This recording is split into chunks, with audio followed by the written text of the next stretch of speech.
Je savais que la carte restaurateur et français, ça fonctionnait assez bien pour partir. Autant aller dans un pays qui se développe plutôt qu'un pays déjà développé.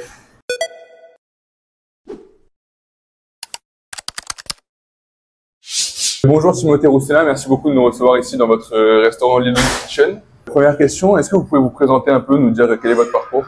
Oui, avec plaisir. Alors, je m'appelle donc, comme vous l'avez dit, Timothée Roussellin. Je viens de Paris, je suis arrivé au Vietnam il y a 6 ans, à Saigon. Je suis arrivé au départ avec mon sac à dos et un tout petit peu d'épargne, 4 000 € à peu près. Et donc, pourquoi vous avez choisi de vivre au Vietnam? Est-ce que vous avez eu des hésitations, des regrets aussi quand vous avez quitté la France ou c'était pas du tout? Pas du tout. Non, pas du tout. Quand j'ai décidé de partir, je suis parti. Pourquoi le Vietnam? Quitte à partir, je me disais autant partir loin. Ouais. Et quitte à partir loin, autant choisir un pays dans lequel on voit que je suis un étranger. Je savais que la carte restaurateur et français, ça fonctionnait assez bien pour partir. Et après, autant aller dans un pays qui se développe plutôt qu'un pays déjà développé. Donc l'Asie me paraissait un choix judicieux et le Vietnam en Asie sortait du lot. Et est-ce qu'il y avait aussi derrière tout ça une envie de découvrir la culture asiatique, surtout vietnamienne? Complètement. L'idée de partir, c'était aussi pour quelque part découvrir des choses nouvelles, apprendre et partager moi ce que j'avais appris aussi à Paris. Et du coup, vous avez pu aussi voyager ailleurs en Asie et découvrir un peu les cultures ailleurs dans les autres pays d'Asie, ou c'est surtout le Vietnam? En 2012, j'ai été en Indonésie et en 2018, j'ai été à Hong Kong aussi, mais c'est le Vietnam que j'ai choisi. Et donc, vous avez une femme et des enfants ici au Vietnam? J'ai rencontré ma femme ici 1 an après être arrivé. On s'est mariés pendant le Covid, le 22 novembre 2020. Et on a eu mon fils le 25 avril 2021. D'accord. Et après, on a eu ma fille qui a suivi 15 mois après. Et les enfants, du coup, qui baignent dans 2 cultures différentes, à la fois le Vietnam et la France. Est-ce que vous pouvez nous expliquer un peu comment ça se passe, surtout ici, quand vous vivez au Vietnam? Alors, quand mon fils est né, ma belle-mère est venue habiter avec nous, Ouais. comme ça se fait régulièrement au Vietnam. Et elle est restée. Maintenant, à la maison, il y a ma femme, ma belle-mère, mes 2 enfants et moi. Donc, c'est un environnement qui est vraiment polyculturel. Ouais. Mes enfants vont également à la crèche singapourienne, dans laquelle l'enseignement est prodigué en anglais. Ouais. Donc, à la maison, c'est vietnamien, anglais, français. Ouais. Et puis, à l'école, anglais et après, avec moi, français. Donc, c'est entre 3 langues. Donc, vous savez, les enfants, c'est des éponges. Donc, si vous les mettez dans un environnement qui est stimulant, ils apprennent très, très vite. Ouais. Et donc, concernant l'ouverture de votre restaurant, comment l'idée vous est venue d'ouvrir le restaurant Louis Kitchen? Il y a 2 ans, ma femme et ma belle-mère étaient à la maison pour s'occuper de ma fille qui n'était pas encore en crèche. Et quand ma fille faisait ses siestes, ma femme et ma belle-mère cuisinaient ensemble et faisaient de la vente à emporter. Alors, c'était pas évident parce qu'on habite à Mastery et on habite au 37. Il y avait beaucoup de commandes, ça marchait très bien.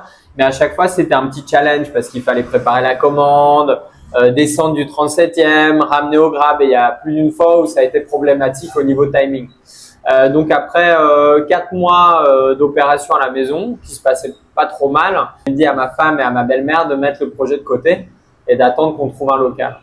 Et il se trouve qu'il y a 4 mois, on nous a proposé de prendre ce local ici, donc on en a profité pour ouvrir Louis Kitchen, mais directement sur la rue Pasteur avec plus de choix. Hein, parce qu'au départ, le premier projet qu'on faisait à la maison, il y avait que 2 plats, le curry, poulet au curry, ouais, et le ragoût, qui est l'équivalent du bourguignon à la vietnamienne avec de l'eau de coco.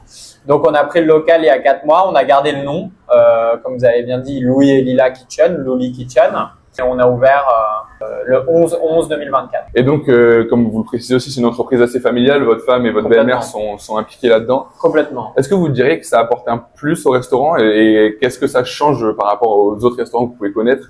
On touche directement le storytelling. Je dirais qu'on a aussi une motivation évidente aussi dans cette affaire parce que ma belle-mère est passionnée par ce qu'elle fait. C'est la grand-mère typique vietnamienne qui passe sa vie à s'occuper des gens autour d'elle.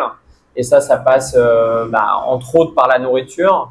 Ma femme est également passionnée par ce projet-là. Je veux dire, c'est notre projet, c'est un peu comme notre 3e bébé, quoi. Ouais. Et puis moi, je suis entre les deux, c'est-à-dire que je travaille toujours pour mes employeurs, mais dès que j'ai du temps, j'essaie de venir aider ma femme et de pousser le projet, quoi. En cuisine aussi, vous êtes impliqué dans la Non, en cuisine, non. D'accord, ok. Qu'au niveau de la communication et de la salle.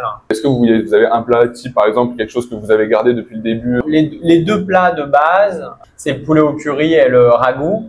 Après, moi, dans les plats que j'adore, il y a le ban seo, qui est la galette vietnamienne au poulet. Il y a les bun gam, c'est le poulet avec les pâtes de riz, pardon. Ouais. Et le bébé bambou, du petit bambou. C'est vraiment ma belle-mère, c'est sa cuisine. C'est vraiment comme si elle nous recevait chez elle. En plein cœur de Saigon, en plus, pour moi, en tout cas, moi, si je voyage au Vietnam, je veux manger la nourriture locale, quoi.